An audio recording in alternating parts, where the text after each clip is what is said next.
Ich nehme dich mit am Anfang der Zeit. Dort haben Menschen und Tiere zusammen, miteinander und nebeneinander in Frieden gelebt. Die Menschen hatten einen grossen Respekt vor den Tieren. Sie haben nur so viel gejagt, wie sie gerade gebraucht haben, zum Überleben.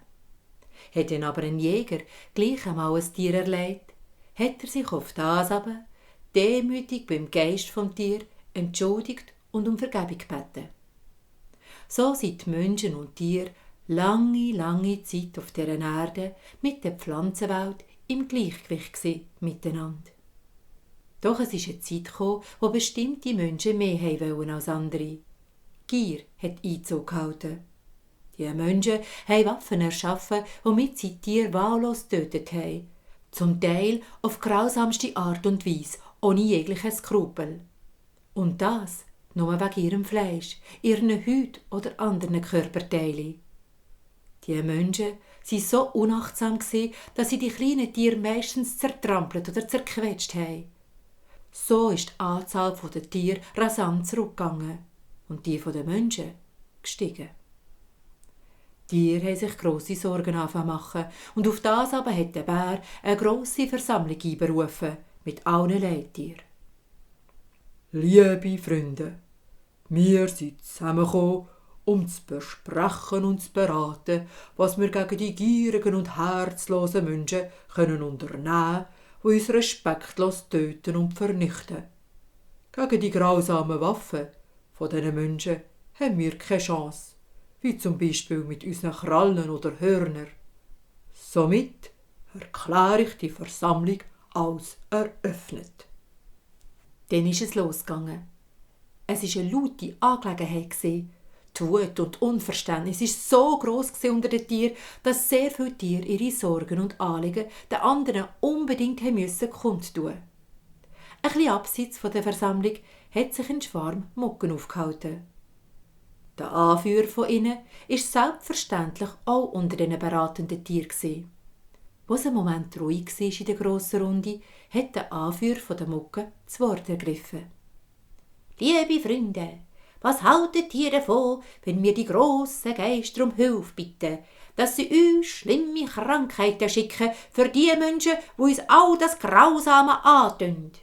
Wir Mucke würden die Verbreitung dieser Krankheiten übernehmen.« Alle anwesenden Tiere haben das eine gute Idee gefunden und darum lautstark zugestimmt.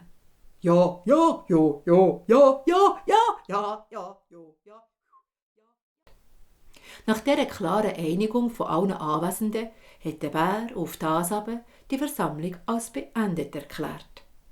Alle Leittiere sind dann wieder zurück zu ihren Artgenossen gegangen und haben gespannt gewartet, was jetzt passiert. So wie es die Tiere beschlossen haben, hat die Mucke gleich darauf schlimme Krankheiten unter die Menschen verteilt, die sie aus Gier getötet und vernichtet haben. Doch leider haben sich die Menschen gegenseitig angesteckt. Viele Menschen sind auf das aber gestorben, ja ganze Dörfer sind ausgerottet worden. Da unter den betroffenen Menschen auch Jäger waren, haben viele auch an Hunger gelitten.